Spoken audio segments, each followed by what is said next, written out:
I want you to think of a scenario that is likely to recur so that you can use these techniques to help in the future. So it's very practical. We're striving for insights, and then the strategies will come. People will come to realize, okay, what it is that they can best do to support their children and themselves. So this is an interactive experiential workshop. So I'm asking you now to please have a pen and paper in hand, and your camera's on, if you can. And if you have children in the area, in proximity, you're welcome to leave your cameras off. Yeah, so have that material ready. And then I wanted to respectfully acknowledge that I come to you from the traditional unceded territory of the Comox First Nation and the traditional keepers of this land. I am proud to say that my beautiful grandchildren are of the Comox First Nation. So this is one of my favorite images.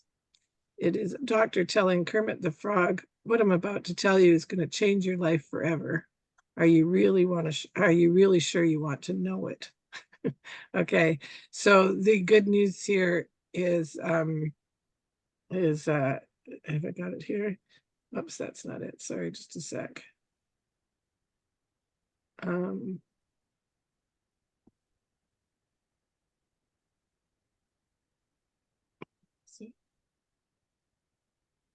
shoot. Oh yeah, here it is. Oh darn it! I'm sorry. I've made a mistake with my order, and I don't know what I did with it. Okay, I'll leave it here for now. So what I want you guys to do is get that pen and paper handy, okay? And now's the time for you to bring it out. And I want you to do a little drawing. I want you to draw the scenario. And I assure you that you do not have to show your drawings. Okay, don't worry about that. So I want you to draw the scenario that you want to work on. Okay, I want you to try to include in the drawing what was happening, somehow indicate on the drawing who was there, what was going on in the room, what time of day it was, all those kinds of things. Okay, so when you think of a scenario that went badly, that you'd like to figure out why did that happen and what can I do about it next time. Okay, so just draw the scenario.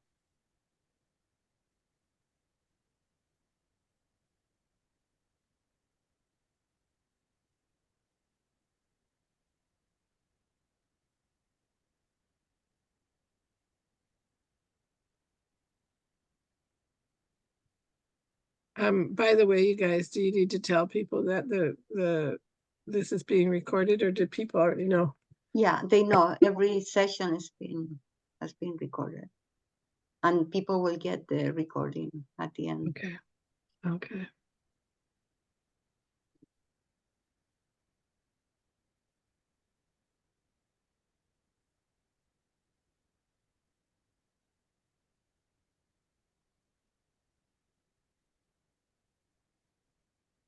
Okay.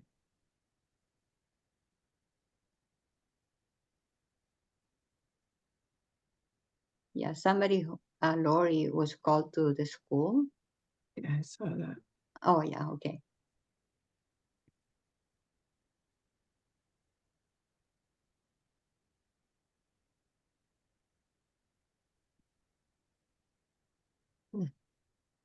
Okay. So people have done that now. Now, does anybody want to show their drawing and explain to us what it is that they were able to come up with? It would be just interesting to give an example if somebody wouldn't mind.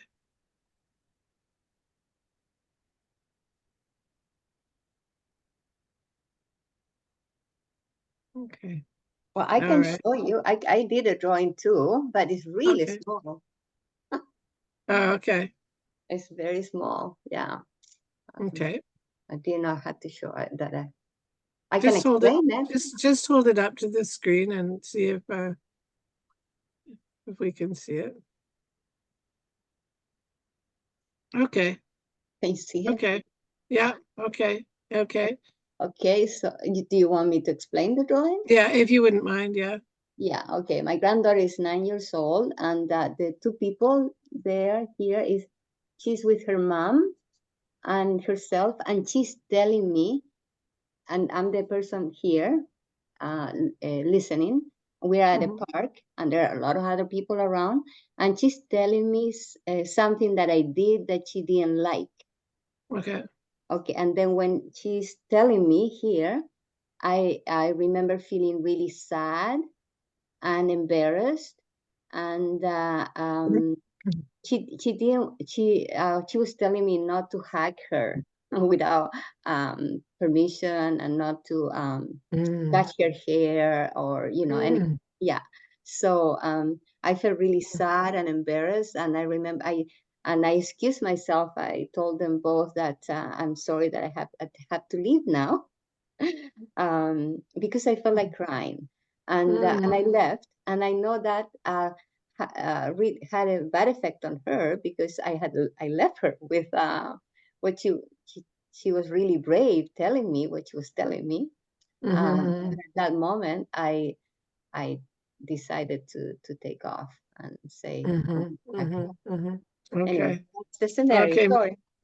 That's beautiful, Marilyn. Thank you. That was a tough situation, and it's one that you expect will probably arise again, right? That you want to handle it differently next time.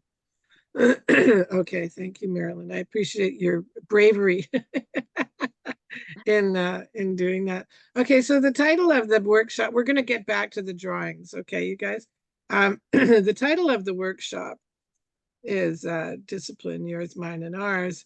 And so, yeah, we are going to talk about the children's discipline as well as our own. Now, normally I brainstorm what is discipline.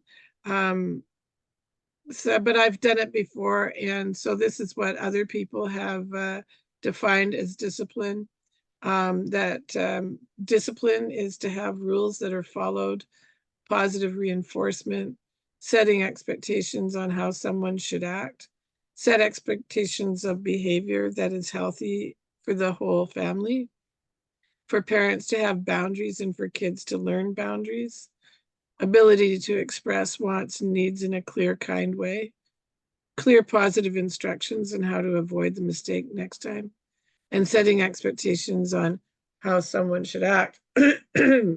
Does anybody have any other explanations or definitions of discipline that you might like to add in there or ask about at this point in time?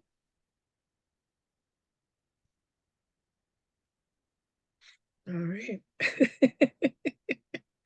And then punishment is thought to be spanking, withholding treats, penalties for not abiding to expectations, and taking away toys and activities. Does anybody want to extrapolate or speak to what those are about? Like, does anybody want to say further what their experience is with discipline or punishment? So then in some way, discipline means that if things are not as expected, there is always a punishment if you apply discipline. Sorry, say that again, Jesus. Okay. Yeah, well, I'm just thinking that if along with discipline, if the expectations of discipline doesn't they are not met, then there is usually punishment. Oh, I see. I see. Okay. Okay, yeah.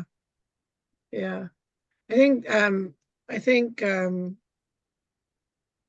discipline has to do with an unwanted behavior, right? That they're trying to change an unwanted behavior.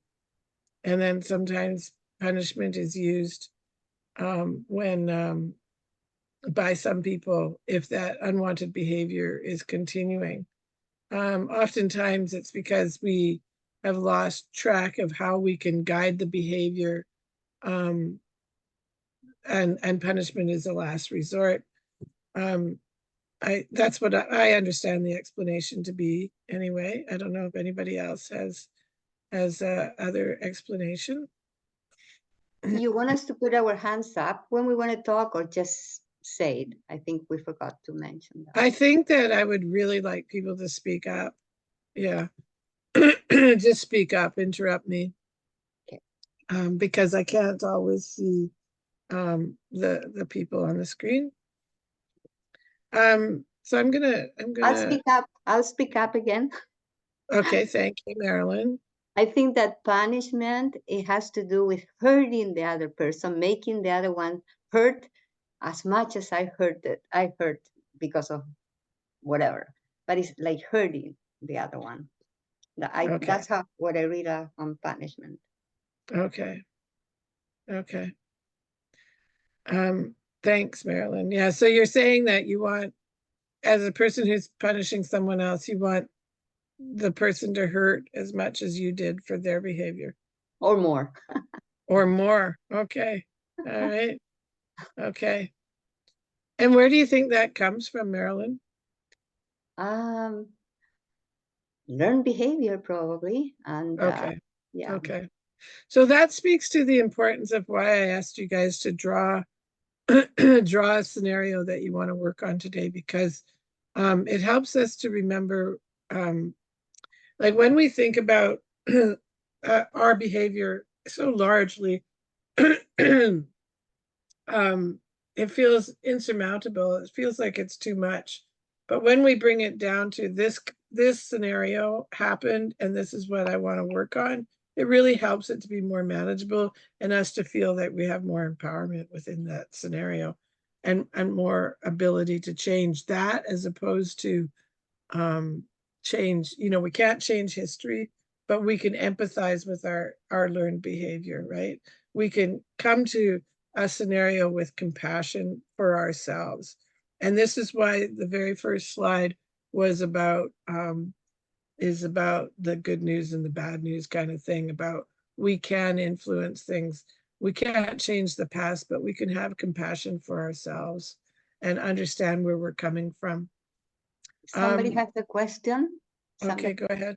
Is expectation of behavior, I think, is based on the knowledge and how we were raised. Am I right? Yes, yes, yes. We will actually talk about that, and yeah, it's absolutely a consideration. And when we know that, we can learn that this is not, I am not my father, this scenario is different from when I was a kid. All of the stuff is different. I mean, to speak to Marilyn's generous explanation of her scenario, culturally and personally, I mean, I was very sympathetic to you. Like I instantly thought about when I'm with my grandchildren and how much I stroke their hair and everything. And if they were to shut me down, I would be like not knowing how to show my love. Right.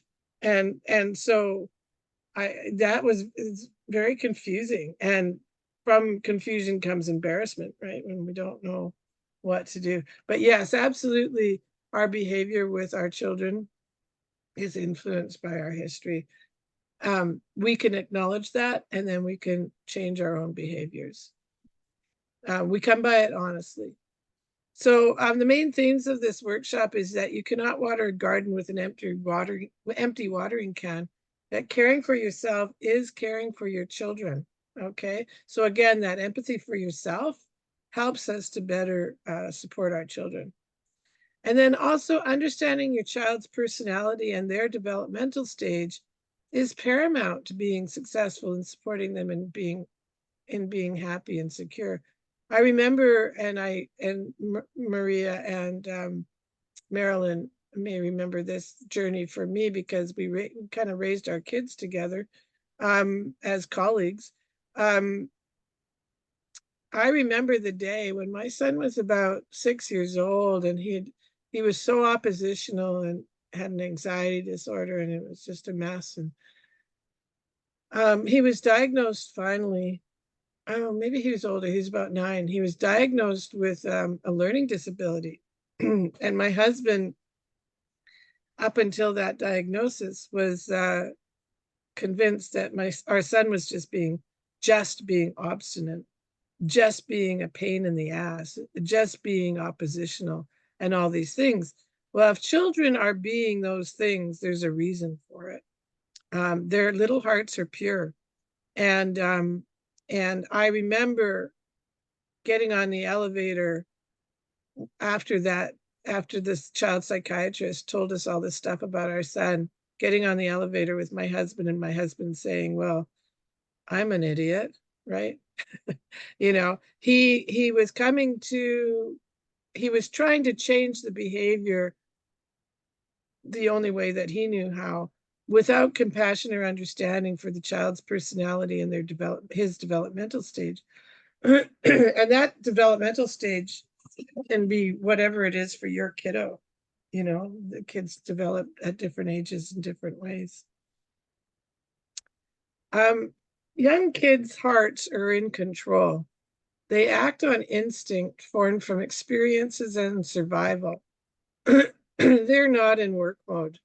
They don't understand or anticipate cause and effect, nor can they predict consequences, which is quite remarkable for people to watch a child do the same thing over and over again that you find annoying. But it's because they do not predict consequences. They just don't. They are just floating around in their own little world, especially children under 5 to 7. Um, they do not understand cause and effect just yet.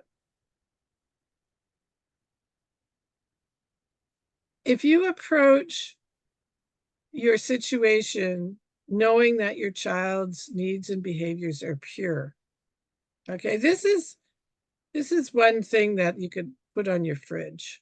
You know, if you really think, you know, that's how profound this one is to me. Bumper sticker or on the fridge. Assume that the child's needs and behaviors are pure.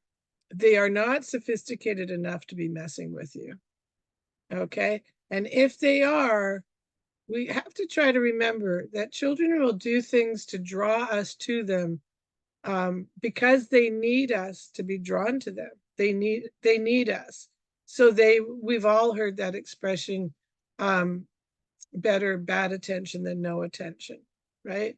Children, oh my goodness. I'm so sorry. Children will do what is needed to draw their parents or the person that they most wish to attach to. It may be a teacher. Okay. Okay, here it is. It is a primal emotion. So it's in their bodies, it's in their beings to pursue attachment. Children can become riddled with alarm in the pursuit of proximity, which means they want to come to you. They want to be proximate to you. They want to be near you, and then behave in a way that assures engagement. So this is one of the nuggets of this session that I'm about to tell you, that if you're having trouble with a child who seems to be wanting attention a lot, seems to be needing a lot of attention, here it is. Write this down if you're going to write anything down. Initiate engagement. Initiate engagement. Give the child more than what they're asking for. And the most important thing is give it to them before they ask for it, in whatever way they ask for that engagement. They might ask for engagement with you by kicking their little sister. Okay. They might ask for engagement with you by acting up in the classroom. They might ask for engagement with you by needing another glass of water before they go to sleep. Okay. They are pursuing proximity with you. And again, children do what they do because they are pure. Okay. They need to be in proximity with you and with the person they want to be attached to is absolutely without without evil, believe it or not. We're so tired. We want that kid to get the hell to bed. Okay. But that is when they often need us the most. Okay. So hopefully, if you know this, then you can initiate the engagement so that the child can rest assured that you are there for them and always will be. Okay. This is what we want to do. Now, I want to use this example, and that is imagine that we're friends, you and I are friends, and that every time I phone you and say, let's go do this, let's do that, you say, yes, it's wonderful. I think we have a great friendship. And then one day I realize, oh man, you never actually phone me. You never actually invite me to do anything. I'm always the one pursuing you. Okay. So, how do you think that feels for me? Right? It's different. It's way different to be invited. It feels way different to be invited than it is to just um, invite someone. Okay, so this is the experience that the child is having. I want you to invite engagement with the child. And inevitably, as Maria and I have run a million groups together over the 30 years, inevitably people will say, oi, oi, oi, I'm with my kids all day. I'm with my kids all day.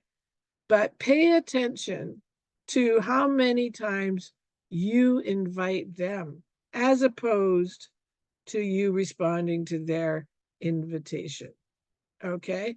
If you're going to take anything tangible and practical away from this workshop, it's that. And if I was doing a smaller group and people were actually talking to me and this was a support group, I would say to you, and you're welcome to do this, spend the next 3 days. No, let's spend the rest of today, maybe tomorrow, looking at paying attention to how many times you say just a sec to your kids. I'll be with you in a sec. Okay, hold on. I'll be with you in a sec.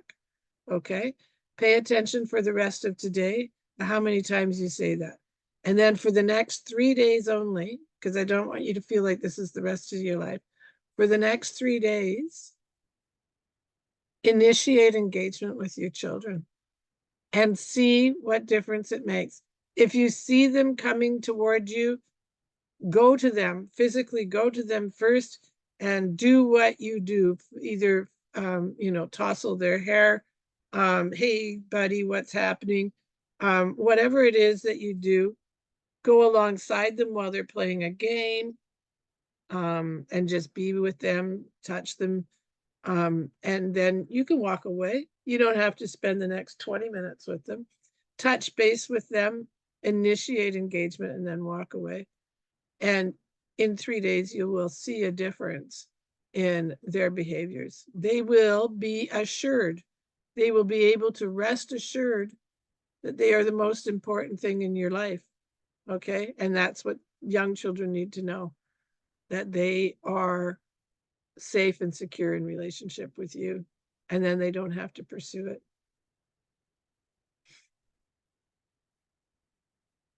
So emotions, which come out as behaviors, actually happen to kids.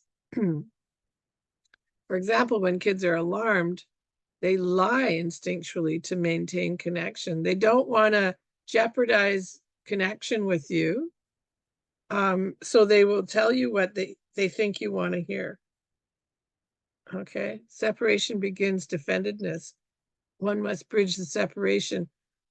So if you're going to be apart from your children, you give them something, for example, hold on to my scarf, I'll see you after school, and we will. So that's called bridging. So next time I see, here, buddy, take my stone, my special stone, keep it in your pocket. And next time I see you, this is what we're going to be doing. Okay. And this will help the child to carry on in your absence and stay connected with you. So again, you cannot water a garden with an empty watering can. Caring for yourself is caring for your children.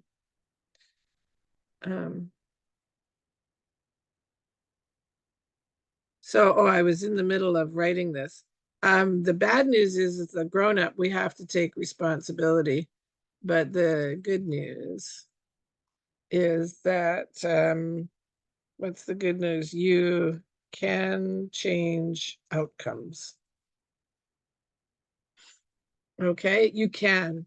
You absolutely can. If you're having a really hard time with your kids, you actually absolutely can change outcomes. Okay. I have every confidence in you.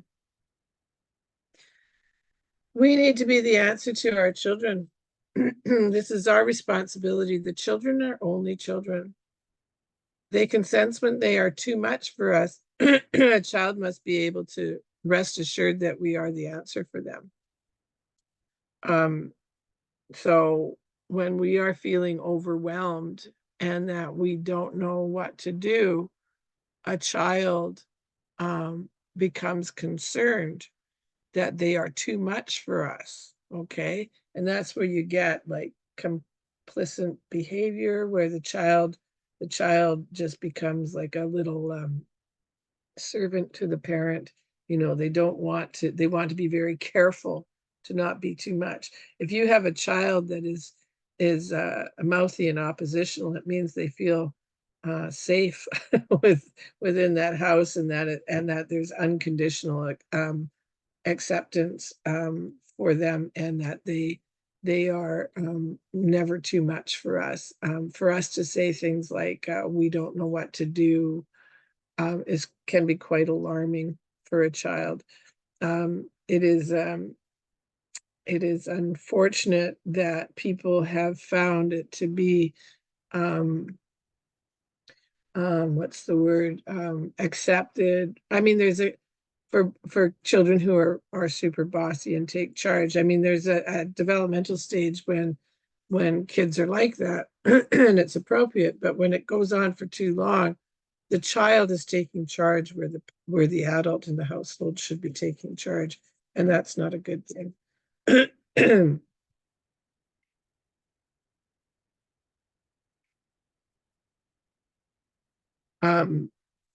When I often use the example of if you're on a basketball court, right, a concrete basketball court, and it starts to shake and crack like in an earthquake, right?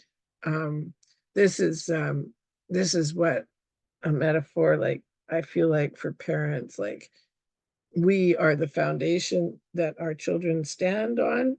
It's like the basketball court, the kids are standing on us. We are the foundation, we're the earth.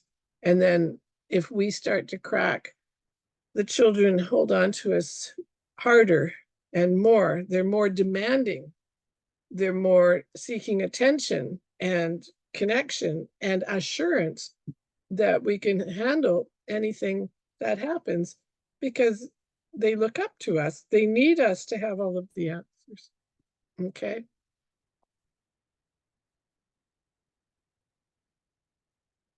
So children are not just little adults. Their brain isn't just smaller. It's yes.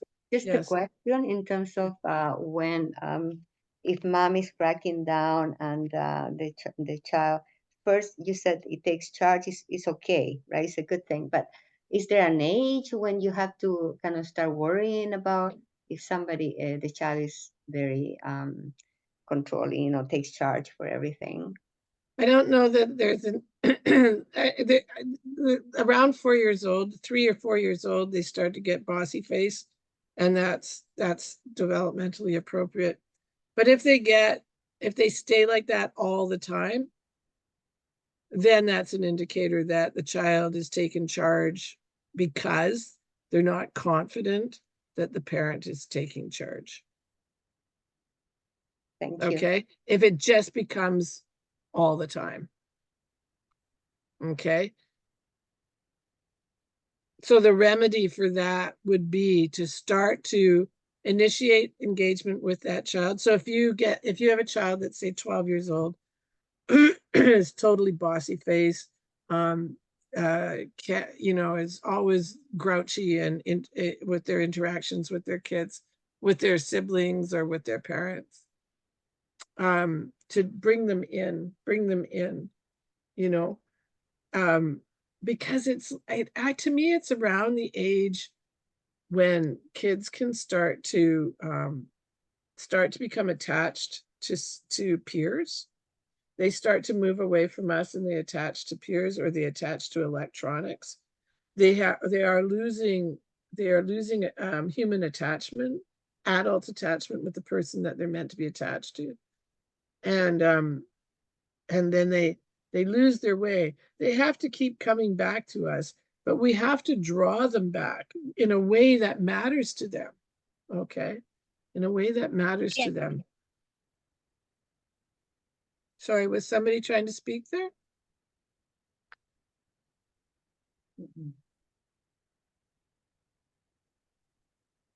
Okay, and then experiencing trauma or unsteadiness in their parents can further reduce development. Okay, children, yeah. So their brain development can actually be, the process can actually be changed because of drama or trauma in their family or stress. But it can always be regained. It's never too late. If there's been trauma in the household, if there's been a break in relationship, it can always be rebridged. It can always be regained.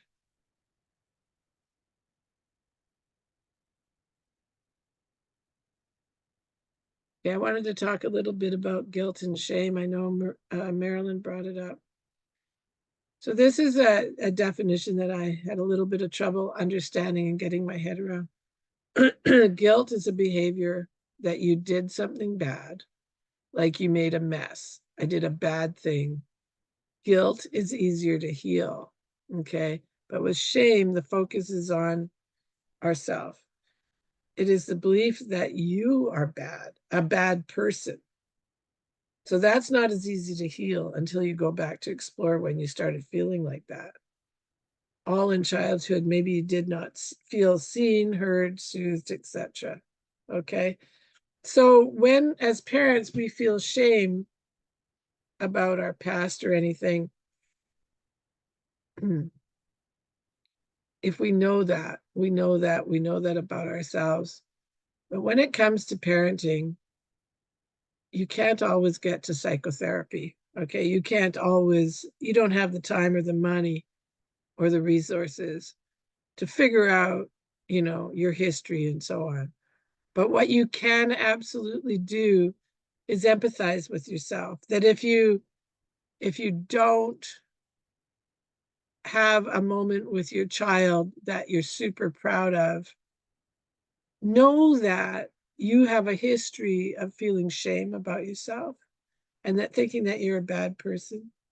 Know that you're bringing that into the game, and allow for it. Allow for that reality, and then work within that reality for yourself.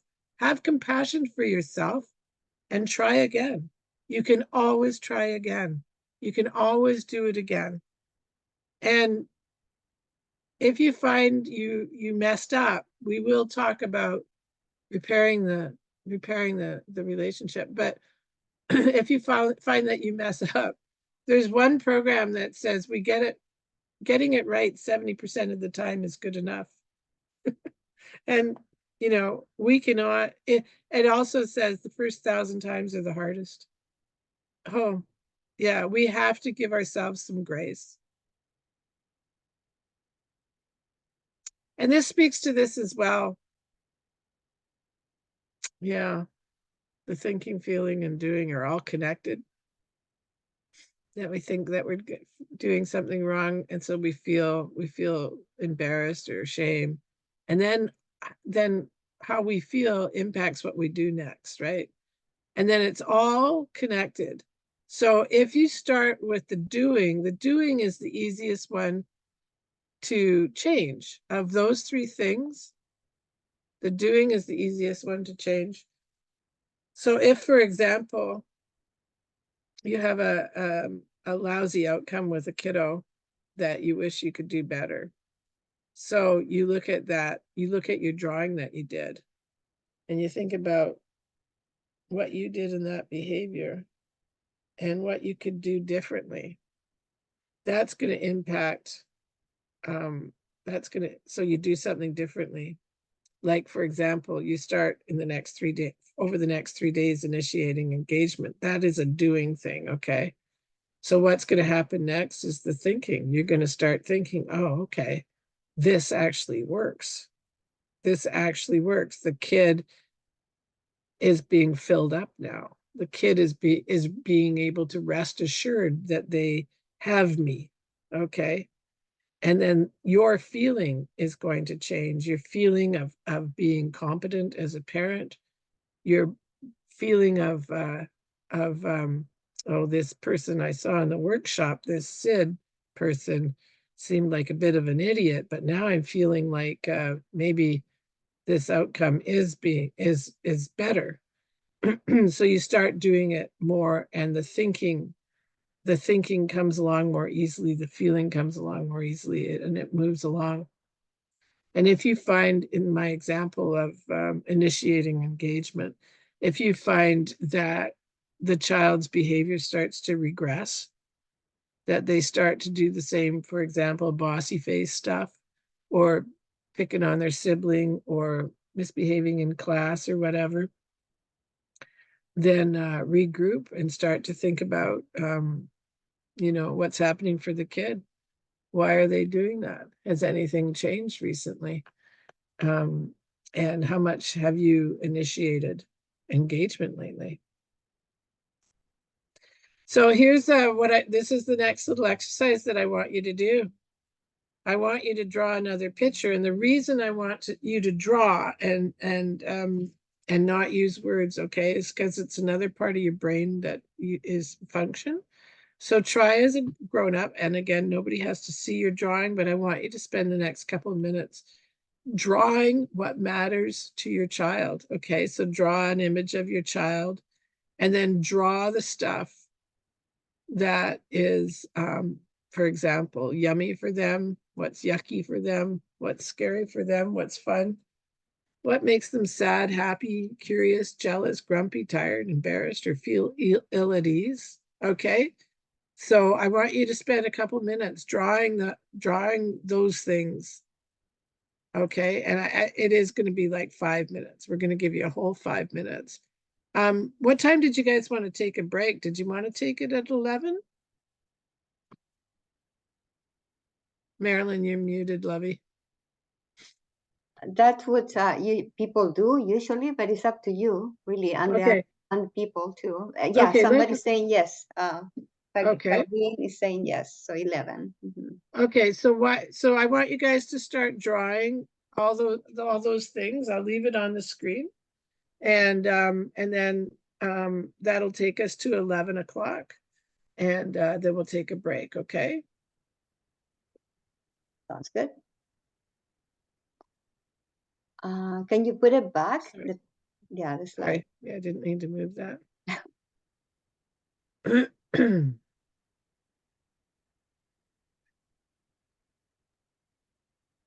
Am I the only present? Oh, sorry. Go ahead, Jesus. No, I was thinking about myself when I was a kid, because my dad used to have a shop at the back of the house. So he was at home 24/7 every day.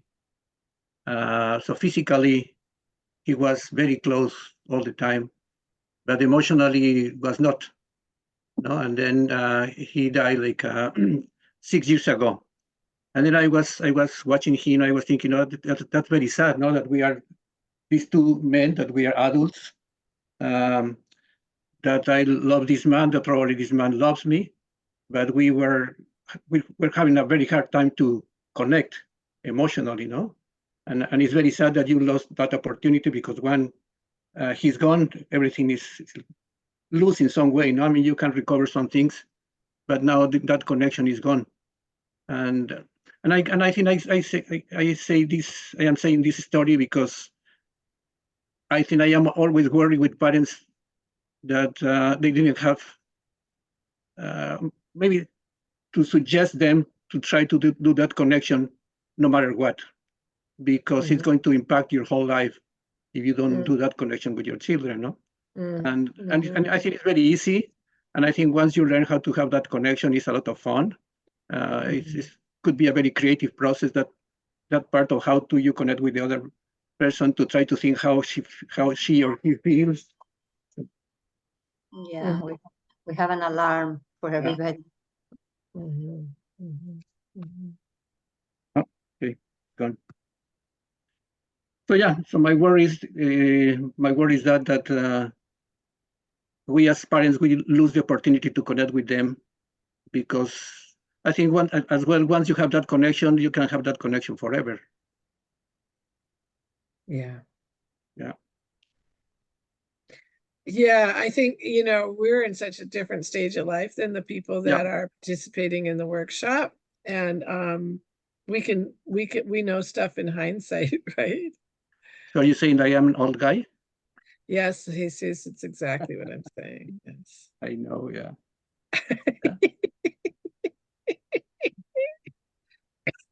Yeah. What time are we returning from the break? At 10 after 11? Yes, 10 minutes is okay, yes. Okay. Okay, so why don't we do that? We stop now, and people can continue on their drawing, go to the bathroom, and we'll resume at 10 after 11, okay? Okay, can I read you the chats that are here? Can I leave the I think I saw them already. Oh, okay, perfect. Thank you. Okay, I will pause.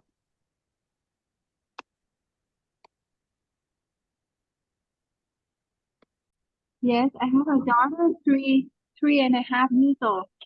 If somebody touch her, like at the playground or at the park, she come to me and tell me, but I saw that accident, just an accident, just a coincidence. It's not purposefully hurt her, but just a hand touching her face, and she comes to me and she says that he hits me, he touched me, and I have no idea. She want that boy say sorry to her, but that's so small thing. I cannot advocate her for that.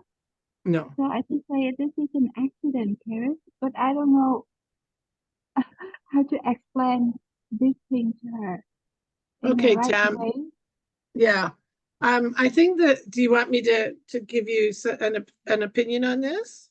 Yes, please. Okay. Okay, so she's 3.5, you said? Yes. And you said it was another kid that touched her in the playground?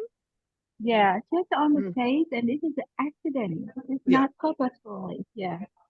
It's not what? Sorry? It's not purposefully. Purposeful. Okay, yeah, thank you. Okay, and it's a kid like her size, right? A bigger kid, a bigger boy. Yeah. Okay, but it was an accident. Okay, so this is this is the importance of knowing all of the circumstances around the scenario, right?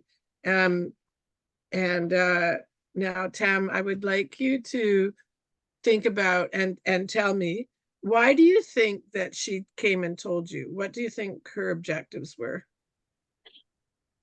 She wants that boy to say sorry to her. She wants that boy to say sorry to her because that boy kicked her in the kick. So you think that's what she wanted? And do you know why she would want that? Maybe she feels hurt about that. Maybe what? Sorry. Maybe she feels uncomfortable about that. Okay, and she has learned somewhere along the line that somebody saying sorry to her means what? At home, when I do something wrong, I say sorry to her, and she feels better when I say sorry to her. But in at the playground or she cannot ask for everybody to say sorry to her when Yeah. Yeah. Well, see, my point is that it's important to understand why your child is saying this. And the fact that at your house, when you do something that you think is something you should apologize for, then you say that you're sorry. So she's used to that. She's just used to it. It's like any, like some people take their shoes off at the door and some people don't, you know? I mean, and the house that I was growing up in, if you didn't take your shoes off the door, it was very disrespectful. But I was just visiting my cousin who lives on a farm, and she said, "Oh, don't take off your shoes because the floor is dirtier than whatever." So, and I felt very self-conscious. I wanted to take off my shoes, but she told me not to. So at their house, they don't take off their shoes when they walk in the door. So it's what we get used to. Your daughter thinks it's normal that everyone should say they're sorry. So we have to be compassionate to her and understand her life experiences. Okay. And so to your point, what I'd like you to do next time is just to acknowledge how she's feeling. Okay. Because she's telling you something that is very important to her. And from what you told me, you're telling her that it was an accident and that he doesn't have to say he's sorry. What you could do instead, Tam, is just do what we call reflective listening. Okay. Just so that she feels heard. Okay. She is telling you something, Tam. And when she's 13, she's going to stop telling you stuff. Okay. If you don't acknowledge what she has told you is valid and important. Okay. So when she says that boy touched me and he should say that he's sorry, you could say something like, "Oh, he touched you and it made you feel uncomfortable." Okay. And or you could ask her if it hurt her. Okay. And look as concerned as she is about it. Okay. Don't blow it off as not important because it's important to her, so it's important. Okay. And we want her to keep telling you stuff. So tell me how this might go. Thank you so much. Because when I hear another mom asking for her daughter, asking about her problem with her daughter, I also have the same thing. And I don't know how to respond with her complaining somebody touch her or hurt her. I didn't do a good job. I just No, advocate we the order. yeah, the first And 1,000 times are the hardest I time. don't know how to do uh re reflective listening and Okay. advocate for her. Okay. I think this is very helpful for me that I can listen more and help my daughter and help me to get connected with her more. The very best, don't turn off your mic yet, Tam. The very best way to do this is to demonstrate. Okay. So how about you be your daughter and I be you, and you tell me let's do the scenario at the playground. Okay. You be your daughter and you come up to me and tell me what your daughter said. And then you pretend to be your daughter as I talk to you. Okay. Okay. So let's begin. Mommy, that boy hurts my cheek. He touched He, my cheek. He hit my cheek. he touched your cheek here. Yes, he touched my cheek here. Okay. Hurt. It hurt. Oh, are you okay? It hurt. It hurt a little bit. Can I give you a little kiss? That sounds terrible. Okay. I Are you want all him right? to say sorry. You want him to say that he's sorry when he touched your cheek. Oh, yeah. Yeah. Would you feel better if he said he was sorry? Yeah. Oh, yeah. Okay. But he not gonna say sorry. He doesn't want to say that he's sorry. Ah, man, that's so frustrating. Hmm. I want him to say sorry. I know you do. I know. What do you think we can do? What can we do? Ah,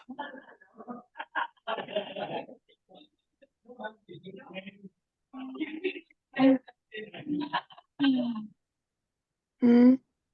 Hmm. Do you think that, are you okay to keep playing, or what would you like to do? He doesn't want to say he's sorry, so I'm not sure. I Yeah. remember that day she cried and then she didn't come back to the playground. She just Oh, because hugged me and she wanted to go home. Because oh, I told her that it's just an accident, Paris. It's okay. I make a mistake that I advocate that boy, not her. But I do hug her. I do kiss mhm, her on the cheek. And I say, mhm, just a mistake, Paris. It's just an accident. It's not purpose. But I also feel guilty that I didn't protect her. And I cannot grab her, ask the boy to say sorry for her. Cannot do that too. And mhm, I just mhm. don't know what to do at that time. And I just hug her and brought her home. Okay. Okay.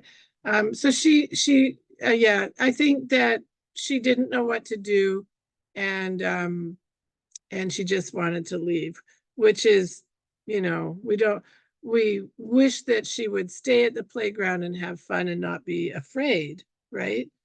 Um, I wonder if you could have, like, you used the word guilt, and I'm so glad that you did, Tam, because when we feel guilty, it means that our values don't match our actions. It means that we want to do something differently next time. And this is so hard because you're a parent and you've never had this experience before with this kid, and you don't know how to do it yet. This is new for you too. So you have to have some compassion and understanding for yourself too. Like, I don't know what to do. This is hard.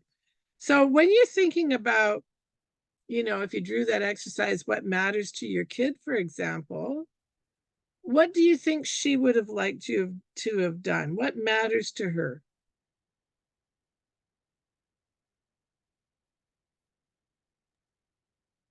The matter to her is everybody, when they do wrong things to her, they have to say sorry to her. Okay. So that's a value that she has, and it's not your value. Yeah, she wants people to say sorry for her. Even her daddy say something wrong or do something wrong, she asks him to say sorry. I But think sometimes she's okay. I think she's in if a her phase. if her daddy didn't say sorry, she just keep repeated the situations what wrong he did to her, and she spoke she shared that thing to me. She said, "Daddy did it to me," and I Yeah. feel sad. I want him to say sorry. I told my husband, she want me to say sorry, but my husband refused to say sorry. He's a grown-up. For Well, me, if it's this is easy to say important to sorry her, for her. It's yeah, easy to I say sorry to her for everything. So mm, and I also advocate to my husband. In some okay, cases, I advocate for my husband. I said, yes, he's wrong, but he has the right to do something, something, something like this. yeah, And he you does. are his child. Yes, He is your father. You need to listen to him. And I don't know, because if I keep advocating people and my husband, she will not share her things in her heart to me. yeah, right. That's right. It's a tough position to be in, Tam. I feel for you. I will tell you though that she is 3 years old and this will pass. This is a stage of development that she wishes, like we were saying, talking about being bossy face and controlling. Okay. She is absolutely developmentally doing appropriate behaviors, that she has learned something. A child that young does not understand reason, like applying this rule in this scenario doesn't always work. We know that as grown-ups, right? Because the rule at your house is that mommy always says that she's sorry, she's expecting the same rule to apply to everybody else in the universe. So she's too young to understand that that's not how life works, okay? So given that, I'm thinking that in this particular scenario, the main thing is that you want to acknowledge her distress about this scenario. You want to validate it. You want to say, oh, that was really upsetting. And boy, is that ever annoying that that boy won't apologize. Ugh, that's terrible. And then, I said, what do you think you want me to do? I don't think that's appropriate for a 3-year-old. You shouldn't be asking her what to do. You could say that you're going to play with her now. I'll play with you now so that, that you feel safe again. Right. Maybe she wasn't feeling unsafe, Tam. Maybe she was just feeling like he wasn't following the rules. What do you think? Do you think she felt unsafe?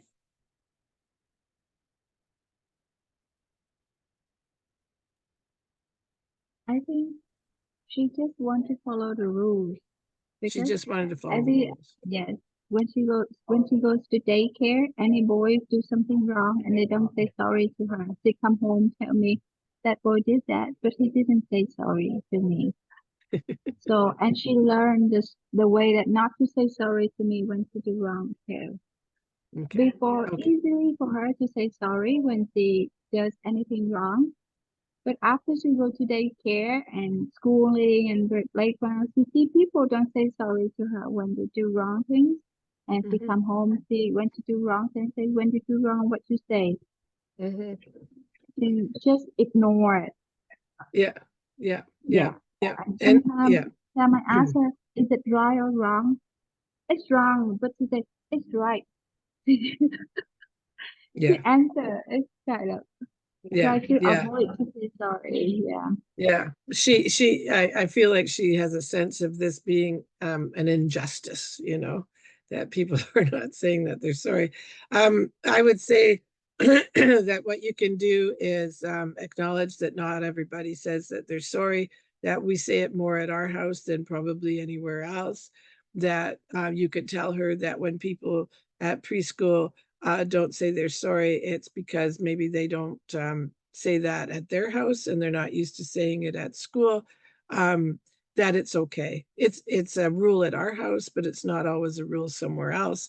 Because she has a hard time. She's very black and white, right? She has a hard time applying the rules at home don't apply everywhere else. So you can start to explain that to her. Marilyn, Jesus, you got any further observations in this scenario? Oh, wow. I mean, yeah, I think you said everything. I'm trying to remember what I did with my granddaughter when she was 3 years old. She wanted everybody to follow rules too. Yeah. I think at the park, at maybe a couple of times, I asked her if she wanted me to go with her to talk to that person, to talk to a child or something like that. But yeah. Mm-hmm. But I understand Tam. I Yeah. mhm. And my granddaughter is 3.5, and they are bossy face people for sure.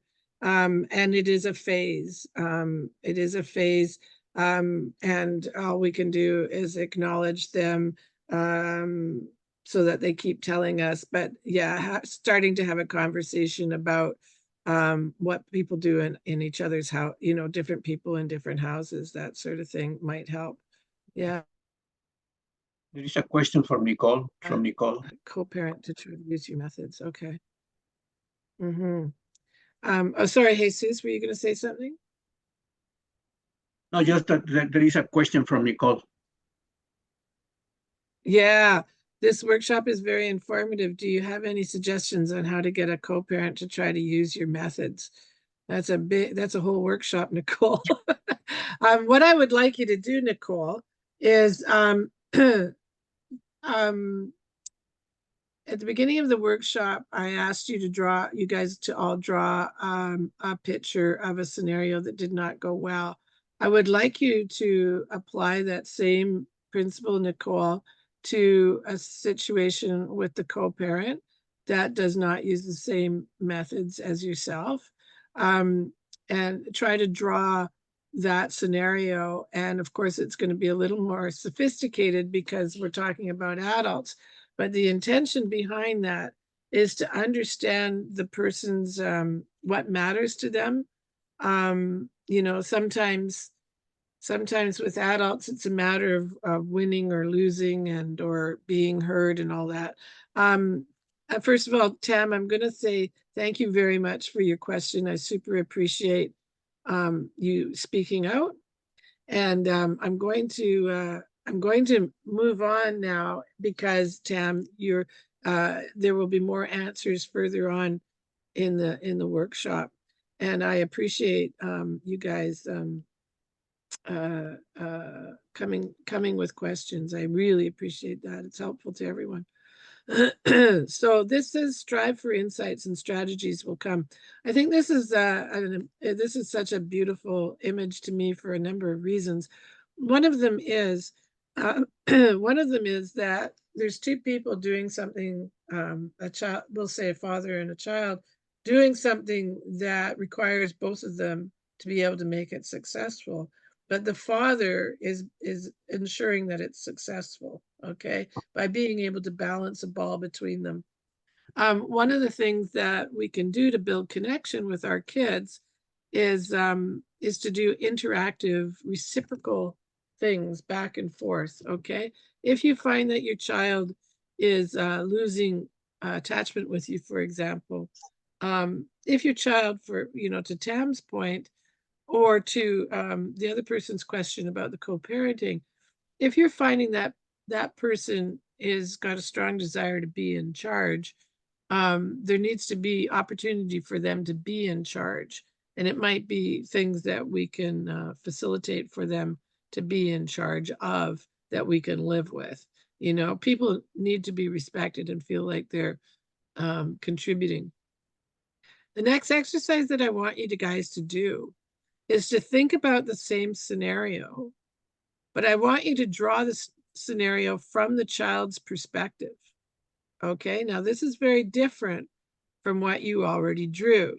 So Marilyn, in yours, for example, there would be no words, okay? I want you to just draw what's going on in the kiddo's head. What's their perception of what just happened? Okay, how are they perceiving you? So just spend a minute drawing from the child's perspective. It can be an abstract drawing. In fact, it almost has to be an abstract drawing. I don't know, but yeah. So spend a minute doing that. Can you say again what was the situation, because people were late, some of them, that it was to draw what it was to draw before and now? Sorry, Maria, your sound is really weird. Maybe you could put it in the chat, my friend, because I understand the Okay. Yeah, thanks a lot. Yeah, the connections at Kiwas are not very good. Okay, thanks.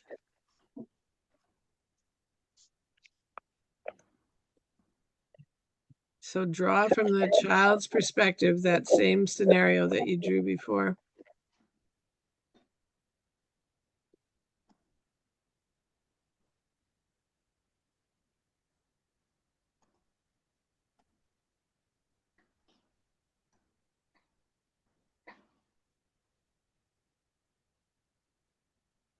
Oh, okay. So Maria is saying, can you say what the situation to draw was, because some people were late? Yeah, so the situation that you're drawing is a scenario that went badly recently, and the same sort of thing is likely to recur. So an interaction with your child, I think it was Nicole, was it Nicole? So you can draw if you want, Nicole, you can draw the perspective of the co-parent, of what went badly. Just draw their perspective.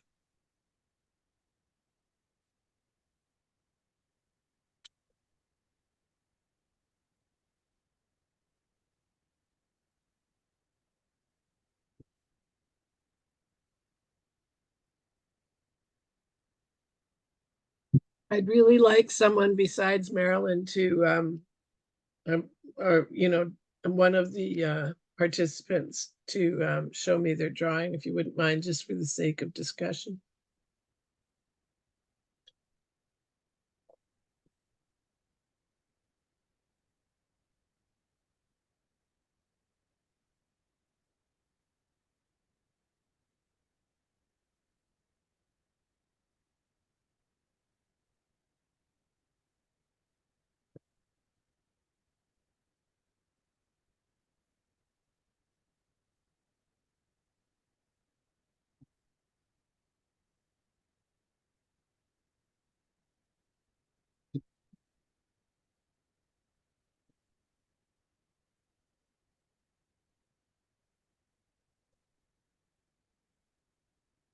So as I said, the principle of this can be the same whether you're dealing with an adult or dealing with a child.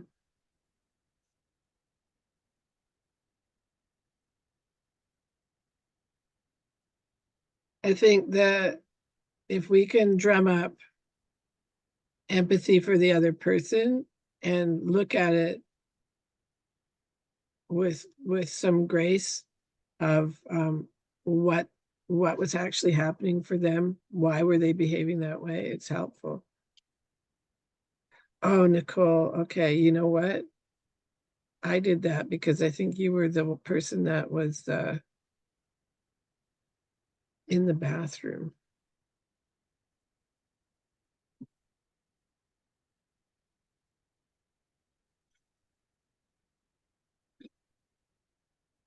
There you go. I've given you permission to start the video. Sorry about that, Nicole. That's okay. Yeah, I got the little one here. So we're like brushing teeth, getting ready, getting lunch, like whatever, all in the background. So, yeah. Did you? I drew. I can share. Thank you, I'm gonna turn Nicole. it around.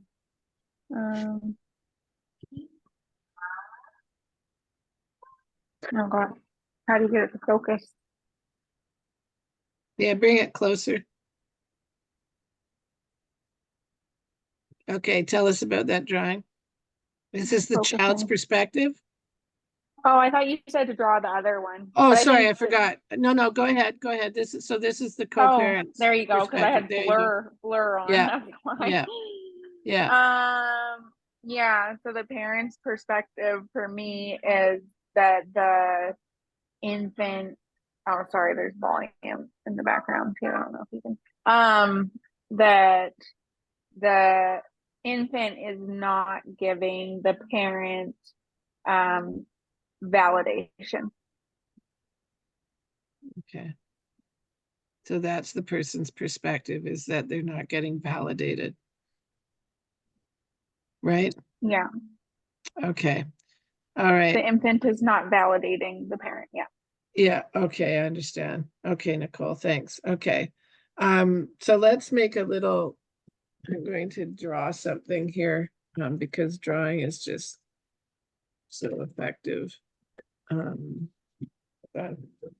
if we were to draw, for example, an iceberg, Nicole, right? Okay, so that's what I'm gonna do. I'm gonna draw.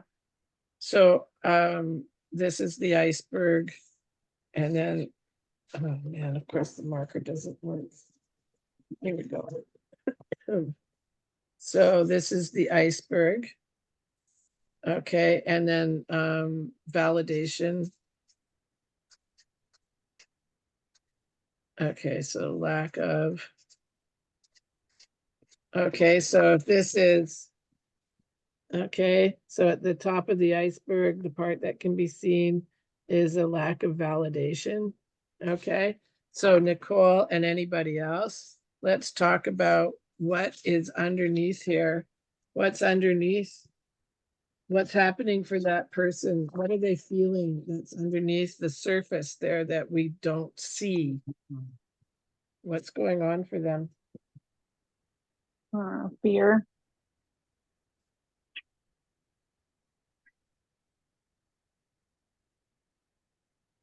Maybe feeling helpless. Mm-hmm. Pride. Pride. This is Pardon? You're muted. Yeah, Marilyn, are you trying to talk? Because you're muted, buddy.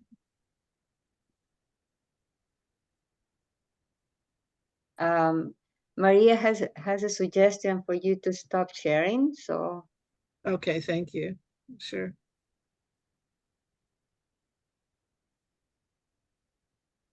Okay, so we've got fear, helpless, pride. What else is going on for that person? Self-worth. Beg your pardon?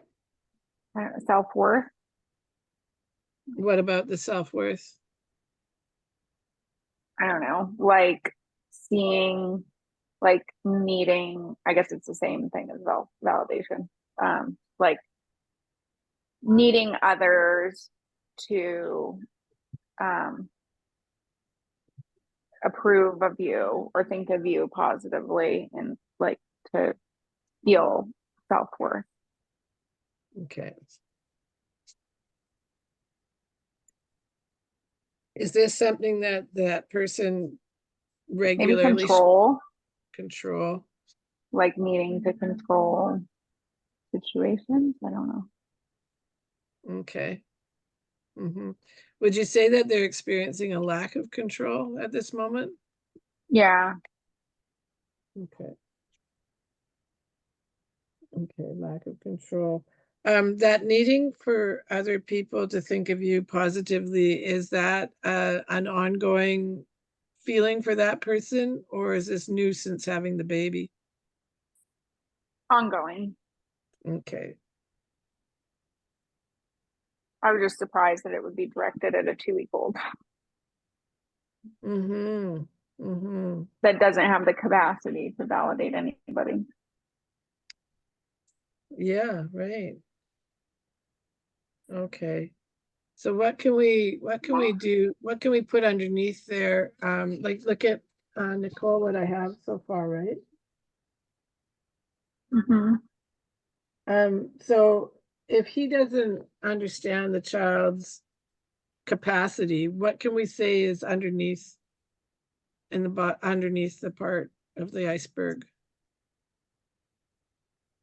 How would you word that? Ignorant.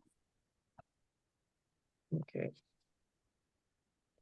Lack of like ignorance, like lack of, well, yeah, we'll just say ignorance, although that can be a harsh word, but yeah, lack I don't of know. I understanding. can't think of enough. Yeah, a lack of understanding or information. lack of information. Would you say that's Nicole, correct? Lack of information or knowledge, lack of knowledge about child. Yeah. Uneducated, maybe. Yeah. Doesn't understand. Yeah. yeah, okay. All right. So look at if we have all this, right, Nicole? Okay. So this person, the overt behavior is that they're experiencing a lack of validation, right? And that what does the lack of validation look like? Like how does that person behave when they what's the overt behavior for that? What do we see? Aggression, put belittling, put down, demoralization. For himself or to other people? Others. Okay. Demoralizing.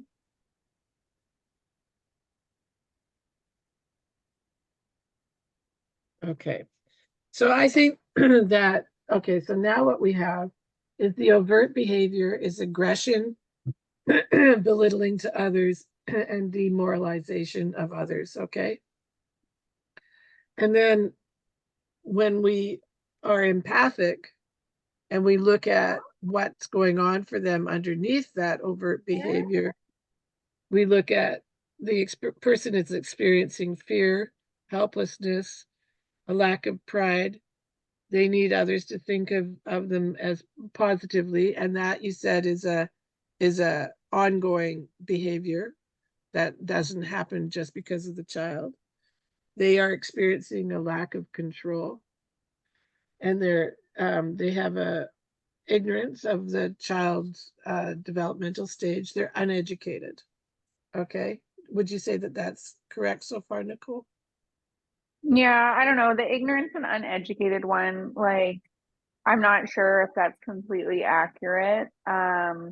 Like, it could also just be like um carelessness, like they don't necessarily care about uh the child's developmental capabilities.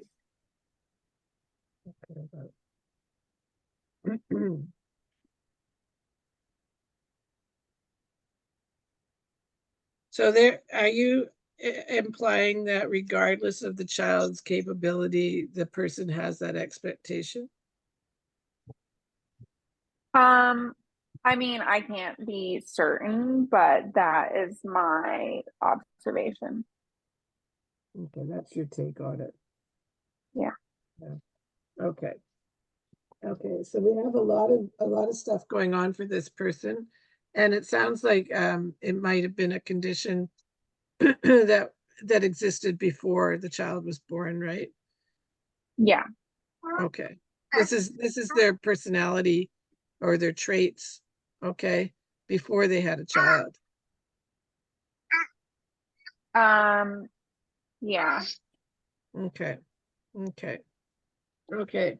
So if somebody in our lives, so this is we're not going to be able to problem solve specifically for you, Nicole, right now, but if you were to look at, if any of the people watching were to look at, like, the overt behavior is really awful, but when you look at what what the emotions are or the history is underneath that, like if we knew somebody that was experiencing fear and helplessness, and a need for others to think of you positively, and a lack of control, okay, those things, how would we support that person? I mean, when we're experiencing this stuff, it's really hard to be compassionate and sympathetic to this stuff, right? um I mean, this is not unlike my life also, as some of you know. So so how can we respond to this? How can we be with this person knowing these things that we feel sympathetic about, but also we're experiencing this stuff? It's a tough call, right? Yeah. Any thoughts? Anybody have any thoughts?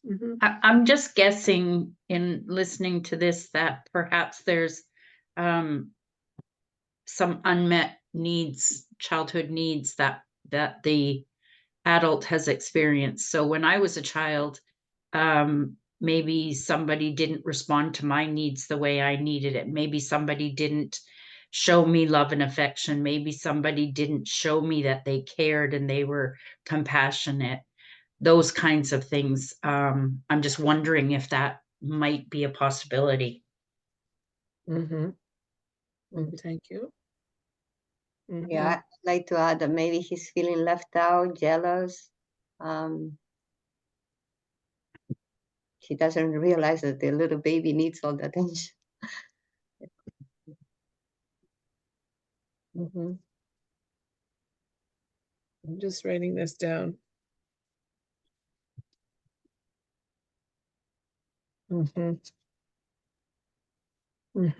Okay, so what we've got then is historical unmet needs, feeling left out and jealous, and he doesn't understand.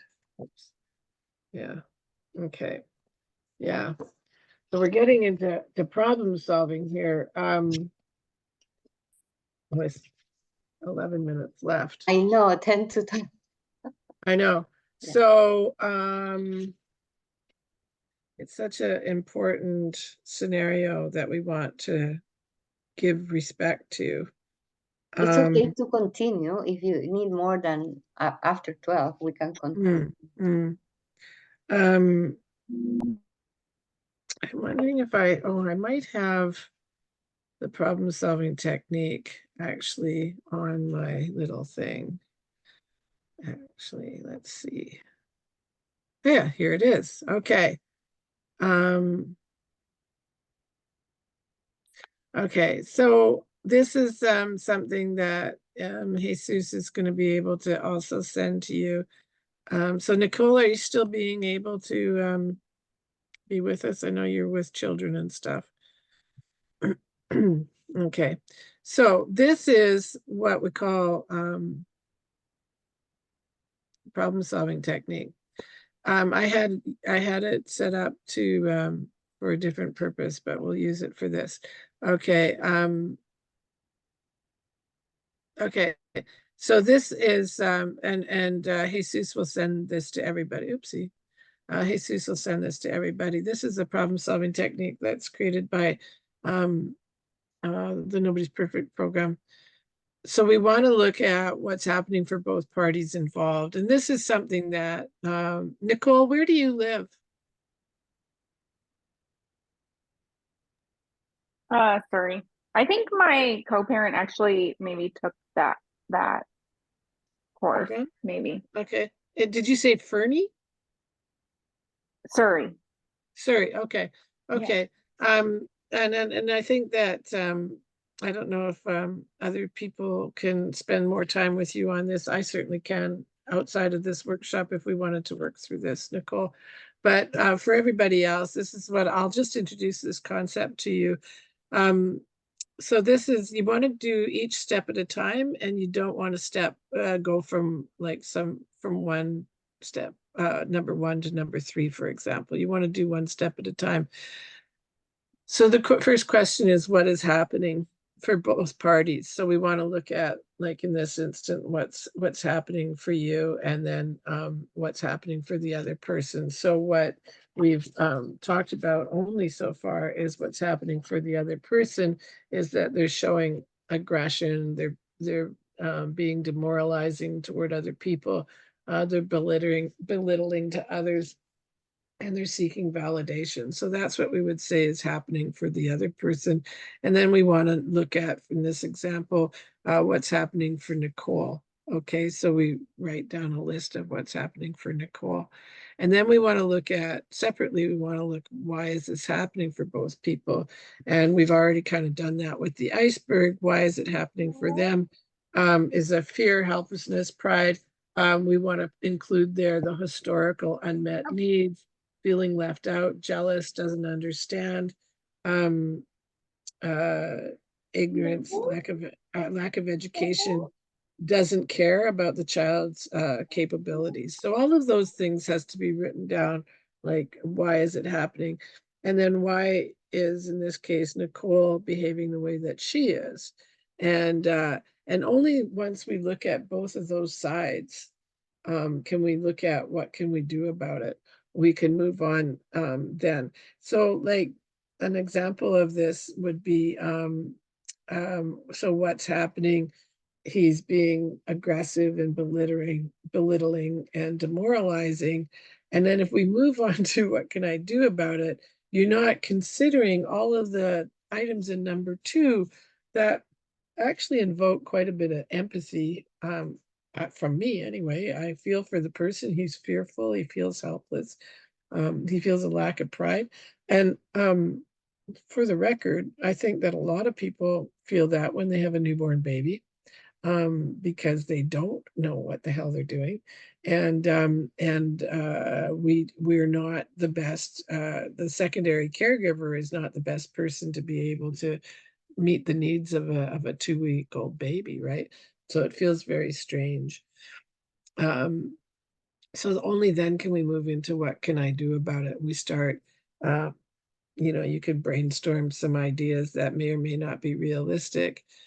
Um, and uh, and then the important fourth step is, what if that doesn't work? And it's often going back to what's happening, because maybe we derived the problem as we didn't define it properly. An example to that is, I think it was Tam that was speaking about her child in the playground. So we walked through that, right? She described to us what was happening, and then when she described why is it happening for the little girl, we found out um, that we found out that the reason that she was doing it, the reason why the little one was wanting that kid to say sorry, is because they were so used to that in their own household, and they aren't yet able to figure out what works in one place doesn't work in another. So when we talked a lot about why is it happening, only then were we able to move on to what can I do about it. Okay. So those are two examples of the problem solving technique and how it unfolds. We do have to tend to be quite, we can be grouchy about it at first, like we can be judgmental and unsympathetic to somebody, but as because they're being aggressive and demoralizing and all of those things. But I will say that my experience with abuse is that in training in abuse is that hurt people hurt. Okay, again, if there's anything you're going to write down, it's that hurt people hurt. And people don't trip through life just bugging everybody and hurting them if they're happy people. Okay, happy people are more accepting and sympathetic and patient and all of those things. So I am curious about this person's sort of emotional health, and and uh, and and that's where what can I do about it comes in. Now, for Nicole in particular, I think you've got an older child there and a 2-week-old baby, and oh no, just the 2-week-old. And I'm like, sorry, Nicole, go ahead. Oh, he was 2 weeks when we left because there was other things going on too. But he's a year and a half now. Okay. Yeah. And yeah. So in this case it's likely to recur. So it's a real issue of being safe, but also being empathic, and but largely keeping yourself and the child safe. But so like other things are going to recur. Before we move on, I want to I know that Jesus, or before we close, I mean, I know that Jesus was sending you some documents, and a bunch, hopefully all of you have done the drawings, because that does help. And I'd like you look at your email, and you will find this document in there. It's called the Basic Human Psychological Needs, and I encourage you, I mean, because we're almost out of time and so on, but perhaps people can speak to it if they will. If you look at this list of basic human psychological needs, in the scenario that you've been working on, that you've drawn, what do you think were the basic human psychological needs that the child was trying to obtain? Okay, if somebody wouldn't mind jumping on and speaking to that. Now, the middle one here is survival, and hopefully all of those things are provided for both ourselves and the children. But the other ones, would somebody please jump on and speak to what you think was the need that the child was trying to get met in your scenario? I'm thinking in my case, probably attachment and connection. Thank you. Okay. And also in your case, please, what was the need that you were trying to have met in that scenario?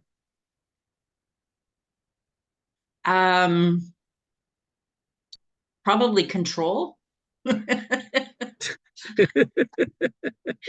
trying to maintain control of the household when it's chaotic.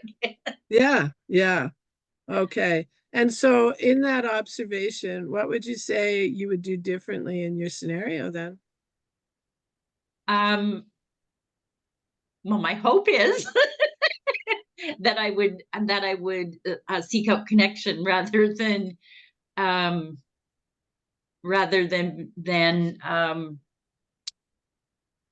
trying to solve the problem in the immediate.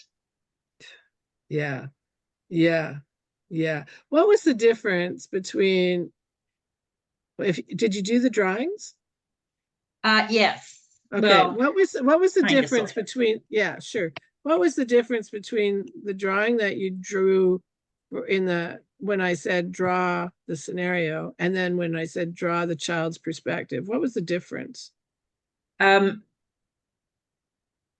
the second half, there's a lot of confusion and questioning and inability to listen and hear, and just feelings like what I was kind of like lightning bolts, like, oh, this is too much, kind of, So I can get a little bit on the bandwagon of mini lectures. I love how honest you're being. And so, and I don't want to be like that, obviously, but now, like, this has really helped me drawing this, and I'm not even a drawer. I draw stick No. people. So, but just imagining and drawing out what was going on in this, in the kid's head, right? It's like, this is too much. Yeah. Stop. I don't want to hear this. It's like, yeah, probably thinking, shut up. How old is the kid? 10. Yeah. So this is an interesting age because they're starting to move away from us. They're starting to be attracted to peers, right? So Yeah. holding on to that connection, it can be even more difficult when they have more capacity for, play dates and initiating play and stuff with other kids and stuff. So you think that the kiddo was looking for attachment, did you say? Yes. Connection, Attachment. I think that this is because it's not my child. He came to me 3 years ago. So not having a firm attachment with anyone, I don't think. Okay. So I think that that's underneath everything. He's seeking that connection and that attachment to somebody. And so what's your perspective now about how you might do this situation when it comes up again? Well, I think, because he doesn't mind hugs, I think I probably would be seeking that physical connection with him and just holding him. Maybe if he was accepting of that, I could ask him if maybe he just needed a hug, or ask him what his needs are. What are your needs? What do you need right now? What do you need from me right now? Okay, And well, I I wouldn't do don't that. know that he would understand Yeah, that, but no, I wouldn't do that in a time of escalation. I would start, Mhm. if you don't mind me coming right out, given the time, and saying what I think. Is that okay with you? Perfect. I would start having that as a vocabulary, like I was saying about the with the other person, about the vocabulary. Oh no, that was during the break, so maybe not everybody was there. Start bringing that into your vocabulary in the home, about like I was so scared once. I almost peed my pants. I laughed so hard, my belly hurt. Like Yeah. paying attention to your body and stuff. Um, a child takes great comfort in knowing that you know what the child needs. Um, People think that the child always has to be in the driver's seat and give permission, but sometimes they're not. It's beyond them, especially if he's only been with you for 3 years. He's had a lot of history without you. And so I love so much that you really acknowledged that you were looking for control, and that in fact he was looking for connection. You're a very wise individual now that you've had time to actually think about this, and to sort of start making the connection all of the time and enjoy him and delight in him. Yeah. Okay. Yeah, like have fun with him, play with him, do a type of game that like ball tossing or swinging where you're touching him and pushing him, or swinging beside him, something that's reciprocal, so Mhm. that that builds your connection. And you will find that again, like do 3 days of the next 3 days of inviting him in to engage with you one way or another. Mhm. Be the one that initiates the engagement, and you will find that he'll start to open up more and enjoy you more, and he will be more inclined to what Gordon Neufeld calls do your bidding. When he has an attachment with you, he'll be more wishing to please you, Mhm. and do, comply to the rules or whatever. I think you're very perceptive when you realize that you talk too much and that he has stopped listening. Yes, thanks you. Thank you so You're, pro- much. you're probably exactly right about that. And you've really identified some important stuff. So I love that you spoke out. Thank you so much. Thank you. Mm-hmm. So there's that, and then also Jesus was going to send the temperament chart as well. And if you haven't received that in your emails yet, you will. And that is a really skookum device that is not this one. Never mind. I'm going to stop sharing before I make big mistakes. The temperament chart is here. I'll just look at my capacity for technology, you guys. This is it. So you will get this in an email. And what I proposed, and what I just want to explain to people, that I want you to put your kid or the other person that we're talking about on here on the spectrum, put them somewhere there on each of these subjects, and then put yourself. Okay, just put your initials maybe. Put yourself on there after you've done your kid, and then spend a couple minutes, you guys, spend a couple minutes looking at your observations and see just how does that pan out when you're parenting that kid. Okay, when you're parenting that kid and they have, for example, distractibility, like I'm super distractible and my kid is super focused. So how does that work for me as a parent? I'm super shy and my kid is super gregarious. How does that work out for me as a parent? It's not it's just information. It's just sort of an explanation for you guys to help you to figure out how to best support that kid in your reality, okay? And just super briefly, I wanted to speak to when things do go sideways, and we have, we use the word guilt. We have guilt, and it's if you do not receive the material, send me an email. And okay, thanks, Jesus. Yeah, so send an email to Jesus, and he'll send you the materials. So, when you experience guilt, it's an indicator that your values and your actions are not matching. Okay. And so that means like either you have to change your actions or you have to change your values. Okay. I never thought I'd be a person that yelled at my kids, and then I did. And so, so, I felt guilty about it. And many other things. So pay attention to that. And there's a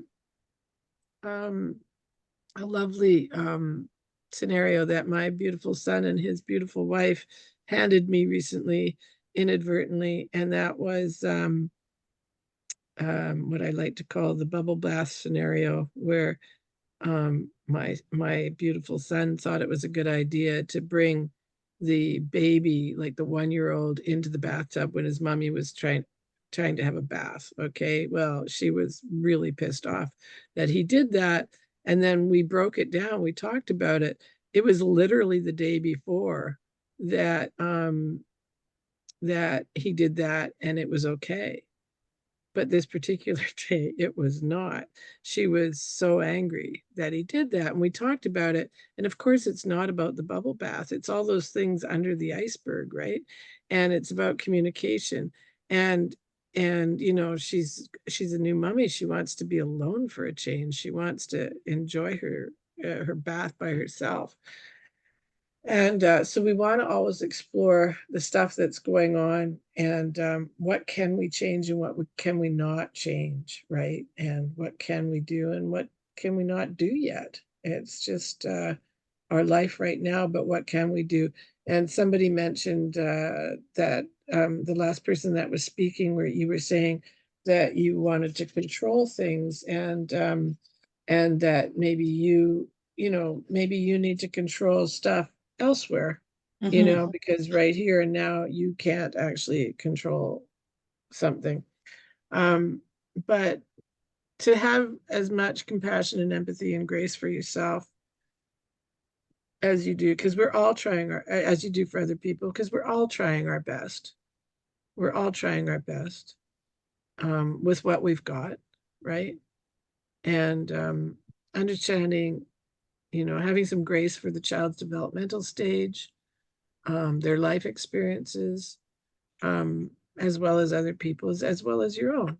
And that's hopefully going to help. I hope, Marilyn, have you got anything you want to add to this? No, you said it all. Thank you so much. It's entirely my pleasure. Does anybody have anything else that they want to say or ask before we go? Can I have a question? Mm-hmm. You were saying early, if there's something done, how to repair relationship. Can you say a little bit about this?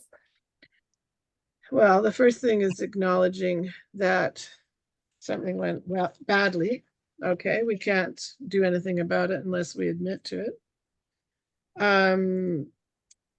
Let's see, I do have notes about that. It's never too late. It's never too late to try to repair a relationship. The answer is to hold on to the relationship. Okay, the answer is in the relationship, Ping. To repair the relationship. Can I add something there? Can I add that just remembering the last presenter, that when we're going to repair, make sure that we have done our part to regulate ourselves, so we go in with calm energy. Yeah, that's. So my next note, Marilyn, was we must regulate ourselves. before we can help them to regulate. And we need to appeal to their hearts, not their minds or their capacity before being reasonable. We nurture their little hearts. Okay. So this is where the play comes in, the initiating engagement with them comes in. The last person's question with a 10-year-old was about, she talked too much, and the kid was probably thinking, oh, just shut up. Okay. So playing helps a lot to build relationship. Okay. Depending on the child's age, don't talk so much. Just meet them where they're at, build the relationship. And if we do a lot of apologizing, it makes us look like we're not in charge, Ping. It makes us Okay. look like we don't have all the answers. Okay. A child Mhm. needs to know, yeah, we made a mistake, but you know what? I've got this. Mm. And also, where do you find the link or the start point to pick up the relationship, to rebuild?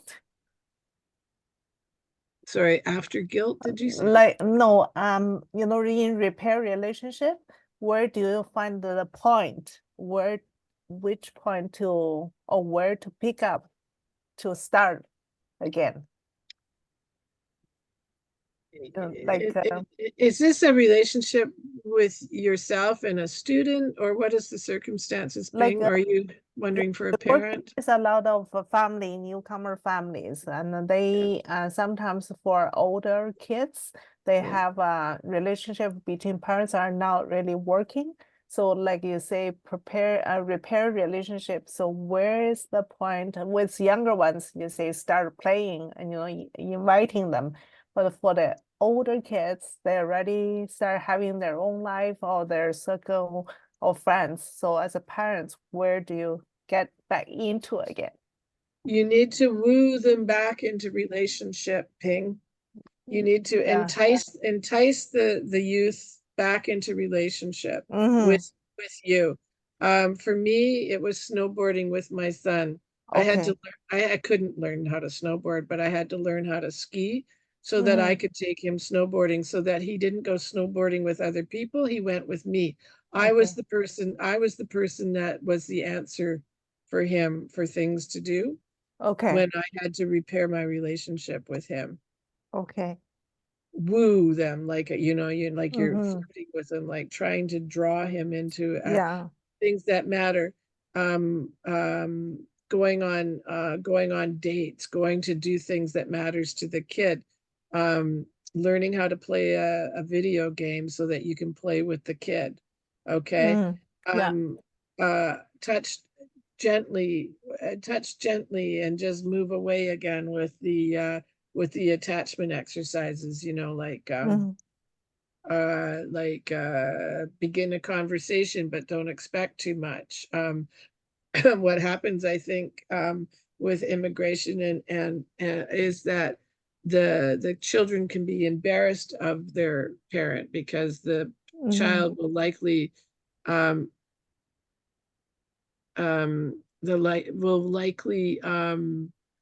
pick up on language and culture quickly compared to the parent, Yes. right? Yes, that's very true. Mhm. Yeah. And so the parent may no longer be the answer to everything for the child, because sometimes now the child is advocating for the parent, Yes. right? So we need to be Mhm. careful that the parent presents that they are the answer for everything, and they're very capable, and that the child can count on them. Mhm. Yeah. Yes, the role reverse. Yeah. Yes, the roles reverse, and that's not good. Yeah, Mm. go ahead, Marilyn. Yeah. No, I think I was looking for Cheryl. I think she left, and she's left a message that I can't see right now. I'm sorry. I'll say it to you when I see it. Okay, there's two things in the Okay. chat. Oops, where is it? We have to keep in mind that our children aren't adults. They can't reasonalize the same as an adult. Yeah. We have to learn to put down our expectations. They are just kids. So well said. Thank you. And there's people leaving, I guess, but there's Yes, one yes. that is a Thanks. single mom. As a single mom, I have many things to do, and sometimes I feel guilty about not dedicating enough time to my kids. Is that person still online here? I see. Are you still with us? Irma? The person that put it in the chat as a single mom, is she still here?